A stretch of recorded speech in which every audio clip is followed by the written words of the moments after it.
Oi pessoal, tudo bem? Então, esse é o nosso segundo vídeo dentro do nosso assunto tempos verbais. Se vocês lembram, o primeiro vídeo nós começamos a discutir os conceitos inerentes aos tempos verbais. O primeiro vídeo tratou do verbo e nesse nosso segundo vídeo nós vamos responder essa outra pergunta aqui, ó. O que é um tempo verbal? Tá bem? Então esse é o conceito-chave que nós vamos discutir nesse videozinho. Vamos lá. Para entender o que é um tempo verbal, tem que entender o que é verbo e o que é sentença, tá? Nós já discutimos o que é verbo no vídeo anterior, vamos ver então. No inglês, então, todas as sentenças requerem ao menos um verbo para acontecer. Aquela combinação que nós vimos no vídeo anterior com um sujeito e um verbo, aquilo dá conta de uma sentença. Então, isso são sentenças. É necessário que haja verbo para que eu possa chamar uma formulação qualquer de sentença. Tá bem?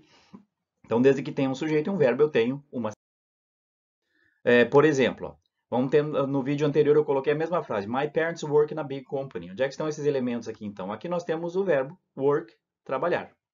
Atrelado a este verbo trabalhar, nós temos o sujeito my parents. Isso, então, é uma sentença completa na língua inglesa. My parents work in a big company. Tá bem? Uma outra característica que é importante, tá? Eu vou só discutir isso aqui agora, a gente não vai chegar a fazer nenhum exercício a respeito, mas vocês têm que ter esse conceito em mente, é que quando eu trato de sentenças em inglês, não existe sentença sem a figura do sujeito. No português, nós até temos a figura do sujeito oculto, nós temos também os verbos impessoais, verbos que não têm sujeito, mas no inglês isso nunca vai acontecer. Toda vez que vocês tiverem uma sentença, vai obrigatoriamente aparecer essas duas figuras, sujeito e verbo. Vamos ver um exemplinho aqui. Peguem, por exemplo, o verbo chover. Tá? O verbo chover é um verbo impessoal em português. O que significa dizer que ele é impessoal? Eu não posso conjugar, não tem pessoa atrelada a ele. Eu não posso dizer eu chovo, tu choves, ele chove. Isso não existe. Chover simplesmente é um fenômeno da natureza e não é atrelado a nenhum sujeito. Por exemplo, nessa sentença aqui que está exposta para vocês no slide, choverá amanhã. Mas o que acontece no inglês? Como eu não tenho uma figura de um sujeito, um eu, tu, ele, nós, vós, eles, eu tenho apenas o verbo chover, quando isso acontecer em inglês, eu vou ter que usar o recurso dos pronomes, e aqui no caso eu usei o pronome neutro it. Então, aqui eu tenho uma sentença completa em inglês, com a figura do sujeito, né, e com a figura do verbo. Tá? Mas isso aqui vocês não vão precisar decorar esse conceito, é só lembrar disso quando estiver estudando tempo verbal, quando nós formos fazer as leituras, as interpretações de texto, toda vez que vocês estiverem lidando com um verbo, vocês vão precisar localizar o sujeito que está atrelado a esse verbo para que vocês possam fazer as conjugações. Isso eu vou explicar nos próximos vídeos. Mas por enquanto guardem isso. Em inglês, não existe sentença sem a figura do sujeito. Então sempre, uma sentença em inglês é composta por pelo menos um sujeito e um verbo. Mas então, dito isso, o que é um tempo verbal, afinal de contas? Tá? Então, os tempos verbais em inglês, todos eles têm um tempo e um aspecto. Tá? Nós vamos já ver esses conceitos. Esses conceitos aí de tempo e de aspecto, eles vão nos ajudar a expressar os nossos pensamentos, expressar as nossas atividades. Né? Então, se eu quero dizer para vocês como é a minha rotina, eu uso o tempo verbal presente. Eu trabalho numa escola. Se eu quiser contar para vocês não da minha rotina, mas o que eu fiz ontem, eu vou usar o tempo passado. Passado simples. Ontem eu fui à missa. E assim por diante. Tá? Então, eu vou precisar de tempos e aspectos dependendo da ideia que eu quero expressar, da maneira como eu quero expressar o meu pensamento. Eu preciso transformar meu pensamento em linguagem e a mensagem que eu quero passar vai ser modulada a partir do tempo e do aspecto do tempo verbal. Tá? Então, combinando tempo e aspecto, a partir dessas combinações de tempo e de aspecto, é que surgem os tempos verbais que nós estamos estudando aqui. Quais são eles, então, tempos e aspectos? Vamos ver. Tempo é bem simples de entender, existem apenas 3 possibilidades. Tá? O tempo vai indicar quando o processo expresso pelo verbo está acontecendo. E como eu falei para vocês, eu posso ter o tempo presente, que é o que nós vamos estudar a partir desse vídeo. O primeiro tempo verbal que nós vamos estudar vai ser esse, o tempo presente, presente simples, já vou ver o aspecto ali.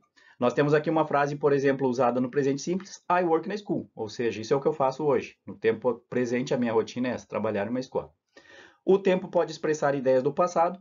Aqui vocês percebam que muda o verbo, né, do tempo do work para worked. O que significa worked? Eu trabalhei em uma escola. A mensagem que eu passo falando isso já não é mais da minha rotina, não é do que eu faço. É algo que eu fiz em tempos passados. Eu poderia, por exemplo, ser um professor aposentado comentando o que eu fazia no meu passado. E a outra instância de tempo é o futuro. Aqui nós temos a mesma frase, só que conjugada no futuro, mesma sentença, desculpa. I will work in a school, ou seja, eu trabalharei em uma escola. A ideia que eu quero expressar agora utilizando o tempo futuro não é mais a da rotina do presente, nem de algo que eu já fiz, mas algo que eu ainda farei. Imagina, por exemplo, pode ser uma pessoa que está estudando a licenciatura e que no futuro vai ser professor e quando for professor trabalhará numa escola. I will work ir na school. Tá bem, gente? Então o tempo é bem tranquilo, são apenas 3 possibilidades: tempo presente, tempo passado e tempo futuro. Tá? Não necessariamente, não é tão necessariamente isso não é o tempo cronológico, a gente vai ver no presente, mas enfim, é um conceito bem simples de ser assimilado. Tá? Com relação ao aspecto, esse aqui é um pouquinho mais complicado, tá, gente? Então eu só vou apresentar eles para vocês agora, mas vocês não têm necessidade nem de decorar e nem de entender todos eles, porque nós temos aí todo o primeiro ano e o segundo para estudar esses tempos verbais com os seus aspectos. Mas é só para vocês entenderem que tempo e aspecto combinado formam os tempos verbais possíveis.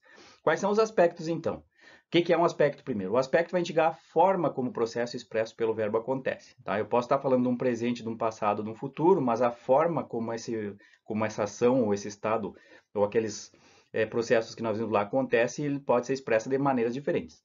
Então, aspecto, quais são eles? O primeiro aspecto é o simples. O primeiro tempo verbal que nós vamos estudar vai ser o presente simples, porque esse é o tempo o menos complexo de todos para se entender. Tá? O que é o aspecto simples? Eu vou botar uma frase, por exemplo, aqui.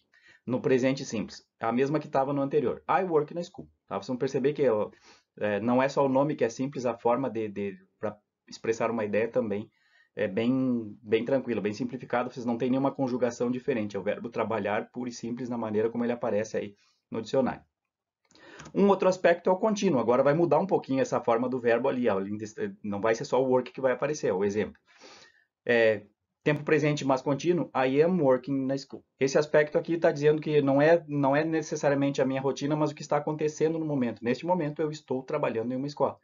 Ele expressa o aspecto contínuo, ele expressa uma situação temporária, né? Não necessariamente algo que seja permanente ou algo que seja rotineiro. Um outro aspecto que nós vamos estudar só no ano que vem, no segundo ano, mas eu já vou apresentar para vocês aqui, é o aspecto perfeito. O que é o perfeito?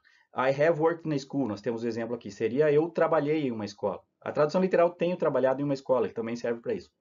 Mas enfim, o aspecto perfeito, ele serve para falar de um fato que aconteceu no passado, mas que tem uma relevância no presente. Vocês não precisam decorar isso agora, tá? Eu só estou apresentando aqui para vocês saberem que existe esse aspecto. Comparem as frasezinhas apenas, né?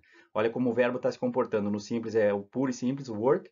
No contínuo ele é combinado com am, I am working. No perfeito ele é combinado com o have, mais um ed ali, I have worked. Ele vai mudando a forma como ele se apresenta, porque a ideia que eu expresso com esses aspectos, embora todas elas sejam aqui presente simples, contínuo e perfeito, elas se apresentam de uma maneira diferenciada. E o último aspecto, que é mais complicado ainda, é o perfeito contínuo, que vai misturar esse tempo aqui, ó, o perfeito, o terceiro, com o segundo contínuo. Olha uma frase formulada, uma sentença formulada no presente perfeito contínuo. I have been working in a school. Então, o verbo ter, o verbo ser e mais o verbo trabalhar, todos eles. Tá? Mas vocês não precisam se preocupar com essas formações agora. Eu só quero com isso que vocês entendam que um tempo verbal ele é formado por tempo e aspecto. Tá? Então, só para terminar esse nosso vídeo, para vocês entenderem de novo, mais uma vez, quais são eles, né? Então, a combinação desses 3 tempos que eu apresentei para vocês com os 4 aspectos, combinando esses 3 com os 4, vocês vão ter as 12 possibilidades de tempos verbais na língua inglesa. Então, são elas: tempo presente, passado e futuro, aspecto simples, contínuo, perfeito e perfeito contínuo. Se eu combinar essas formas, eu tenho um presente simples, um presente contínuo, um presente perfeito e um presente perfeito contínuo. Eu posso ter um passado simples, um passado contínuo, um passado perfeito e um passado perfeito contínuo. E eu posso ter um futuro simples, um futuro contínuo, um futuro perfeito e um futuro perfeito contínuo. Tá bem, pessoal? Então, sobre isso, sobre tempos verbais, o que vocês precisam assimilar é apenas que eles servem para isso, para expressar aquelas ações, os verbos, só que de maneira diferente conforme o tempo e conforme a forma que a ação ou o estado acontece. Tá bem? Então, esse vídeo era bem curtinho, era só para isso mesmo. Tá? No próximo, nós vamos já começar a discutir o tempo presente simples. Tá bem? Tchau, tchau.